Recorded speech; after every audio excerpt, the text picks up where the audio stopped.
اللہ اکبر اللہ اکبر۔ بسم اللہ الرحمن الرحیم۔ السلام علیکم۔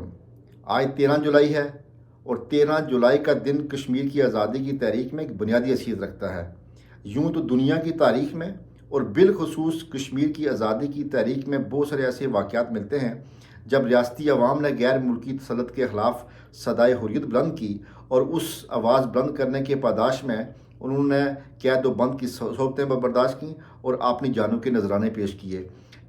13 جولائی 1931 کا دن بھی ایسے ہی سرفروشوں کی ایک یادگار ہے کہ جنہوں نے دینی غیرت اور ملی جذبے کے تحت اپنی جانوں کا پرواہ کیے بغیر ایک اذان کو مکمل کرنے کے لیے 22 لوگوں نے اپنی جانوں کے نذرانے پیش کر دیے۔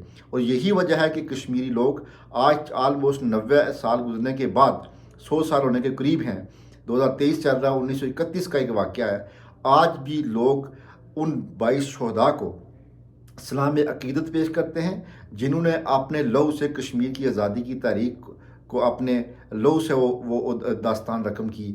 13 جولائی 1931 کے دن کا جو واقعہ ہے اس کے پیچھے ایک بڑا بیک گراؤنڈ ہے۔ ہمیں آج تک تو یہی ہے کہ 22 لوگوں نے ایک اذان مکمل کرنے کے لیے اپنی جانوں کا نذرانہ پیش کیا، لیکن ہم اس سے پہلے کے جو واقعات ہیں ان واقعات کو نہیں دیکھتے۔ جیسے میں نے کہا کہ 13 جولائی 1931 کا جو دن ہے، اس واقعے کے پیچھے بہت سارے سال کے اوائل میں بہت سے ایسے واقعات ہوئے تھے جن واقعات کو کرتے کرتے 13 جولائی 1931 کا واقعہ پیش آیا۔ اور ایسے کون سے واقعات تھے آج کے ولاگ میں وہی آپ سے شیئر کرنے لگا ہوں کہ ایسے کون سے واقعات تھے جن کے رزلٹ کے طور پہ، کیونکہ یہ 13 جولائی کا جو دن ہے یہ اس کا آؤٹ کم ہے۔ مسلمانوں میں سیاسی، مذہبی اور معاشرتی بیداری پیدا ہو چکی تھی اور غیر ملکی تسلط کے خلاف آواز بلند کر رہے تھے۔ لیکن اس سے پہلے مہاراجہ کی گورنمنٹ تھی اور اس سے پہلے ہوا کہ 29 اپریل کو عید الاضحیٰ کا دن تھا۔ مفتی اسحاق عید کا خطبہ دے رہے تھے اور جب عید کے خطبے کے دوران انہوں نے حضرت موسیٰ علیہ السلام اور فرعون کے کردار کا ذکر کیا تو اس ٹائم اس ڈیوٹی پہ مامور جو انسپیکٹر تھا لال کھیم چند، اس نے خطبہ روکنے کا حکم دیا اور نتیجتاً مفتی صاحب کو وہ خطبہ روکنا پڑا۔ مسلمانوں میں شدید اشتعال اس چیز کا آیا اور بڑی بے چینی میں مسلمانوں نے نماز ادا کی۔ اس واقعے کی خبر اس وقت ینگ میں جو مسلم ایسوسی ایشن تھی، یہ خبر جب مسلم ایسوسی ایشن تھی اس کے پاس گئی تو انہوں نے وہاں جموں میں ایک جلسہ کیا۔ اس جلسے کی صدارت میر حسن بخش نے کی۔ سردار گوہر رحمان خان، شیخ عبدالحمید، ایڈوکیٹ چودھری غلام عباس اور دیگر مقررین نے جلسے سے خطاب کیا اور حکومت پہ شدید تنقید کی۔ اس اجلاس میں قرارداد پیش کی گئی جس میں کہا گیا کہ لال کھیم چند کو فوری طور پر نوکری سے برخاست کیا جائے اور حکومت دین کے معاملات میں انوالو ہونے سے باز۔ 30 اپریل کے واقعہ سے لے کے 4 جون تک مختلف جگہوں پر یہ تصادم کا سلسلہ چلتا رہا۔ کہیں پہ مسلمانوں کو نماز کی پابندی لگائی گئی، کہیں پہ مسلمانوں کو پانی سے روک دیا گیا۔ لیکن 4 جون 1931 کو میرپور سے تعلق رکھنے والا ایک مسلمان کانسٹیبل فضل داد خان ڈیوٹی کی اوقات میں اپنے بستر پر بیٹھا 5 سورہ کی تلاوت کر رہا تھا۔ سب انسپیکٹر لبو رام آیا تو اس نے فضل داد کو برا بلا کہا اور اس کا سرہانہ کھینچ کر فرش پر دے مارا۔ اس سے 5 سورہ بھی زمین پر جا گرا۔ فضل داد نے اپنے سینئر حکام سے اس شکایت کی، لیکن جب اس کی شکایت کی کوئی سنوائی نہ ہوئی تو اس نے تحریری طور پر درخواست ینگ مسلم ایسوسی ایشن جموں کو پیش کی۔ 6 جون کو ایسوسی ایشن کی اپیل پر جموں شہر میں مسلمانوں نے ہڑتال کی۔ شام کو تالاب کھٹکیاں میں ایک احتجاجی جلسہ ہوا جس میں توہین قرآن کی اس واقعے کے شدید الفاظ میں مذمت کی گئی اور جموں میں اس واقعے کے خلاف کئی روز جلسے اور جلوس ہوتے رہے۔ اس واقعے کی اطلاع جب ریاست کے دوسرے حصوں میں پہنچی تو مسلمانوں میں نے ہر جگہ اس کا شدید احتجاج کیا۔ اب 4 جون 1931 کو جو جموں کی جیل میں قرآن کی بے حرمتی کا واقعہ پیش آیا تھا، اس کے اگینسٹ جو مسلمانوں کا رد عمل تھا، اس کے واقعات ابھی رکے نہیں تھے۔ 20 جون 1931 کو ایک قرآن کی بے حرمتی کا ایک اور واقعہ سری نگر میں پیش آیا جب مسلمانوں کے جذبات کو ایکسپائر کرنے کے لیے باتھ روم سے قرآن کے اوراق ملے۔ اس پہ مسلمانوں میں سری نگر میں شدید احتجاج کیا، جس میں ینگ ریڈنگ جو روم ایک ایسوسیشن تھی، اس کے مولانا محمد یوسف شاہ نے بھی اس تحریک کا حصہ بن گئے، اور یوں کرتے کرتے اس کے بعد یہ تحریک پورے جموں کشمیر میں پھیل گئی۔ اس تحریک کے اندر مولانا محمد یوسف میرواز مولانا یوسف شاہ، میرواز احمد اللہ حمدانی اور ریڈنگ روم کے جو نوجوان تھے انہوں نے کلیدی کردار ادا کیا۔ اب مسلمانوں میں دن بہ دن مسلمانوں کے جذبات کو ابھارنے کے لیے جو پے در پہ دو واقعات قرآن کی بے حرمتی کے ہوئے، اس سے مسلمانوں کے مذہبی جذبات کو اور انہوں نے جو ہے نا وہ اشتعال دیا۔ اس کے بعد بہت سارے جتنے مسلمانوں کی جو لیڈرشپ تھی، انہوں نے جموں کا وزیر اعظم آیا، اور اس جموں کے وزیر اعظم نے مسلمانوں سے ملا اور مسلمانوں کو عزت سے کہا کہ آپ کو مہاراجہ سے بھی ملنا چاہیے۔ انہوں نے تو بہت کوشش کی، لیکن اس میں کچھ فارن ایلیمنٹس تھے جو اس چیز کو مزید ایکسپلائٹ کر رہے تھے۔ اس کے بعد یہ ہوا کہ شیخ محمد عبداللہ جو اس وقت تحریک میں پیش تھے، شیخ محمد عبداللہ کو نوکری سے برخاست کر دیا گیا، اور یہ پوری تحریک جو پورے جموں کشمیر میں پھیل چکی تھی، یہ جلتی پر تیل کا کام کر گئی، اور اب شیخ محمد عبداللہ کھل کر میدان سیاست میں آ گئے۔ اس کے رزلٹ میں ہوا کیا کہ 21 جون کو ایک دن بعد خانقاہ محلہ میں ایک جلسہ ہوا، جس میں کم از کم 50,000 لوگوں نے شرکت کی، اور اس پہلے جلسے میں نہ صرف ینگ لوگ تھے بلکہ عورتوں اور بچوں نے بھی اس جلسے میں شرکت کی، اور یوں یہ پوری تاریخ پورے جموں کشمیر میں پھیل گئی۔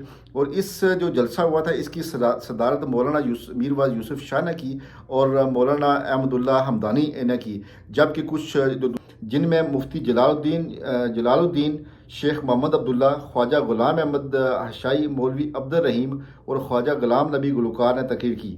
اس موقع پر شیخ عبداللہ نے نہایت جذباتی تقریر کی اور قرآن پاک پر ہاتھ اٹھا کر کہا کہ تحریک سے وفادار رہنے کا حلف بھی اٹھایا۔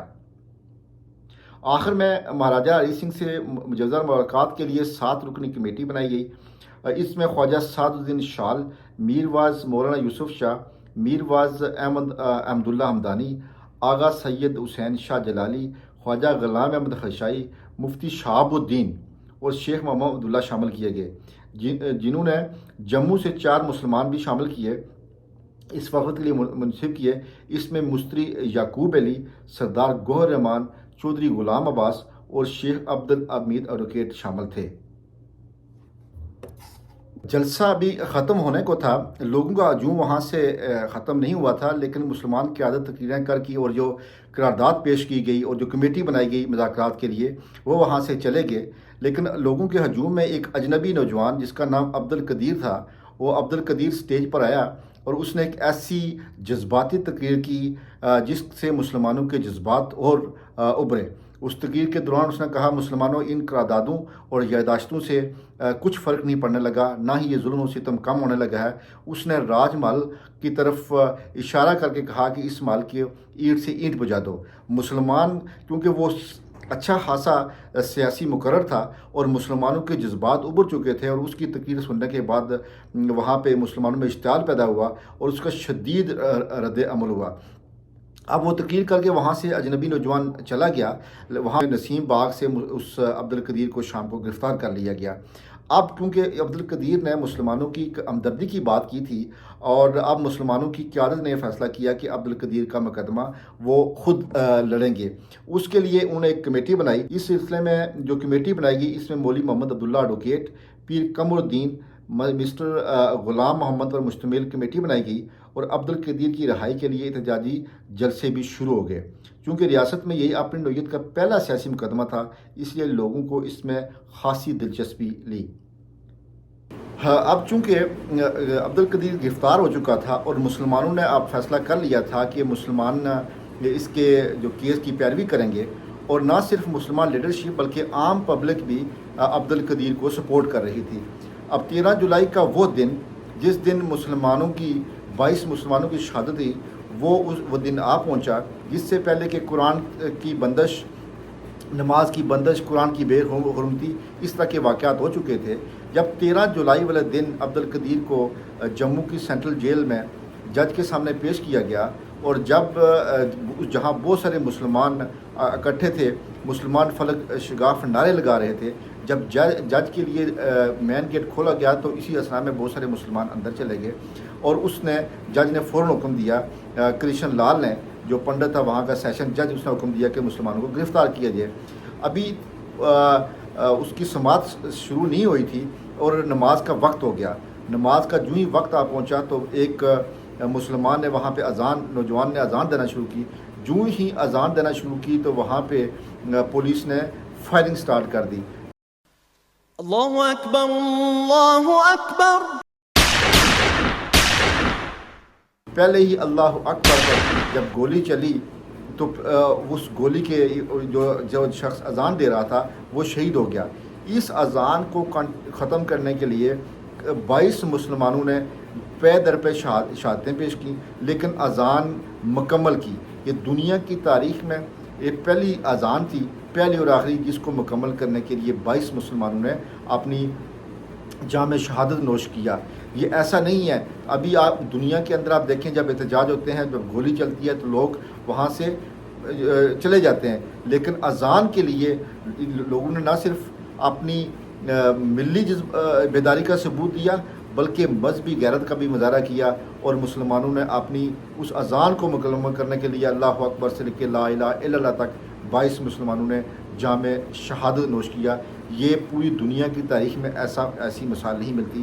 یہی وجہ ہے کہ آج تقریباً 100 سال ہونے کو ہیں اور تحریک آزادی کشمیر بھی زندہ ہے، اور مسلمانوں نے پوری جموں کشمیر کے مسلمان اور پوری دنیا میں جتنے مسلمان رہتے ہیں اور بالخصوص کشمیری، ان 22 مسلمانوں کو خراج عقیدت پیش کرتے ہیں، اور اس کے بعد بھی جتنی اس تحریک آزادی کشمیر میں لوگوں نے جام شہادت پیش کی، لیکن ایسی مثال کہیں نہیں ملتی۔ یہ تمام واقعات جو ہوئے تھے اس کے رزلٹ کے طور پہ آج میں نے آپ کو اپنے ولاگ میں شیئر کیا کہ ایسے کون سے واقعات ہوئے تھے جس کی وجہ سے یہ معاملہ سارا جو ہے وہ 13 جولائی پہ آ کے اختتام نہ ہوا، بلکہ اس سال اس کے بعد تحریک آزادی کشمیر میں ایک نئی جہت آئی اور مسلمانوں نے عملی طور پر جو ہے وہ اپنی جدوجہد آزادی کے لیے اپنا کردار ادا کرنا شروع کیا۔ جولائی کے دن کو کشمیر کی آزادی کی تحریک کا نقطہ آغاز کہا جاتا ہے۔ چودھری غلام عباس نے اپنی سوانح عمری میں لکھتے ہیں کہ ایسا دن اگر کیلنڈر میں موجود نہ ہوتا تو یقیناً ریاست جموں کشمیر کی سیاسی تاریخ جو 1931 سے لے کر آج تک مرتب ہو رہی ہے آئندہ وہ اس شکل میں کبھی بھی نہ ہوتی، بلکہ بالکل مختلف ہوتی۔ ڈاکٹر صلاح الدین کی رائے ہے کہ 13 جولائی 1931 کے دن کشمیر کی سیاسی تاریخ میں بڑی اہمیت کا عمل ہے، کیونکہ اس دن تحریک حریت کی ابتدا خون شہداء سے ہوئی، اور یہ پہلا قطرہ ناحق تھا جس نے تحریک حریت کی داستان کو رنگین بنایا اور شخصی حکومت اور حکمرانی کو ہمیشہ معطوب و مغروب کر کے دفن کر دیا۔ 13 جولائی 1931 کے واقعہ نے ڈوگرا شاہی کی بنیادوں کو ہلا کر رکھ دیا۔ یہ بیسیکلی جو میں آج کا ولاگ تھا، اس میں تمام آپ کو میں نے بیک گراؤنڈ بتایا کہ 13 جولائی 1931 کا واقعہ کیوں پیش آیا تھا۔ آئی ہوپ کہ آپ کو اس کا بیک گراؤنڈ آپ کو انڈرسٹینڈ کرنے میں آپ کو اچھا لگا ہوگا۔ تو انشاءاللہ اس طرح کی مزید ویڈیو میں نیکسٹ ٹائم لے کے آؤں گا۔ اپنا بہت خیال رکھیے گا۔ اللہ حافظ۔